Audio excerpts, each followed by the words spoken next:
আজকের ভিডিওয় হোয়াটসঅ্যাপে দুর্দান্ত একটি সেটিং দেখাবো, যার সাহায্যে আপনি সারাদিন যদি হোয়াটসঅ্যাপে অ্যাক্টিভ থাকেন তাও কিন্তু কেউ বুঝতে পারবে না যে আপনি কি হোয়াটসঅ্যাপে অ্যাক্টিভ আছেন কি না। তো আগে হতো কি, যদি আমরা আমাদের সাথে যাদের কানেক্ট আছে তারা কিন্তু বুঝতে পারতো যে আমি কতক্ষণ আগে হোয়াটসঅ্যাপে অ্যাক্টিভ আছি কিংবা ছিলাম বা এখনো আছি কিনা। কিন্তু আজকে সেই সেটিংটার মাধ্যমে কেউ বুঝতে পারবে না যে আপনি হোয়াটসঅ্যাপে আছেন কি না কিংবা কতক্ষণ আগে ছিলেন। তো কীভাবে সেই সেটিংটি আপনার ফোনে করবেন এবং কোন প্রসেসে করবেন তার বিস্তারিত আলোচনা এই ভিডিও থাকছে, তাই ভিডিওটা একটু স্কিপ না করে প্রথম থেকে শেষ পর্যন্ত দেখুন। আর মূল ভিডিও যাওয়ার আগে তো একটাই রিকোয়েস্ট, যদি আমার চ্যানেলে নতুন হয়ে থাকেন অবশ্যই চ্যানেলটি সাবস্ক্রাইব করে পাশে থাকা বেল আইকনে ক্লিক করে অল সেট করে রাখবেন।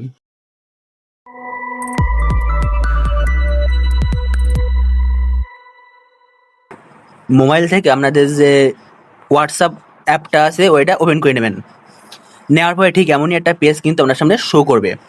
এখান থেকে নিচের দিকে দেখতে পাচ্ছেন যে ইউ নামে একটা অপশান, এই ইউ নামে অপশানে ক্লিক করবেন।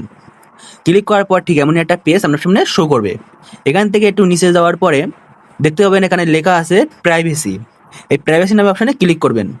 ক্লিক করার পর বেশ কতগুলো অপশান এখানে কিন্তু শো করবে। এখান থেকে যে প্রথমে যে অপশানটি দেখতে পাচ্ছেন লাস্ট সিন অ্যান্ড অনলাইন, এখানে ক্লিক করবেন। এখানে ক্লিক করার পর কিন্তু আপনার এই প্রথম যে অপশানটি আছে এই অপশানটি এখানে শো করবে। যাদের হোয়াটসঅ্যাপ আপডেট দেওয়া না তাদের কিন্তু এই নিচে অপশানগুলো শো করবে না। তো সিম্পলি আপনারা কী করবেন, এখানে যে প্রথমে যে অপশানগুলো আছে এখানে যে এনিওয়ান, এই এনিওয়ান দেওয়া থাকবে। আপনারা এখান থেকে জাস্ট নো বডি এখানে ক্লিক করবেন। অ্যান্ড সেকেন্ড যে অপশানটি আছে দেওয়া থাকবে এনিওয়ান। তো এখান থেকে আপনারা just same add last scene এইটা সিলেক্ট করে দেবেন। সিলেক্ট করে দিলে আপনি যদি সারাদিন অনলাইনেও থাকেন তাও কিন্তু কেউ বুঝতে পারবে না যে আপনি হোয়াটসঅ্যাপে অনলাইনে আছেন। তো এই ছিল আজকের ভিডিও। কেমন লাগলো অবশ্যই কমেন্টে জানাবেন, আর যদি ভালো লেগে থাকে অবশ্যই একটা লাইক কমেন্ট শেয়ার করতে ভুলবেন না।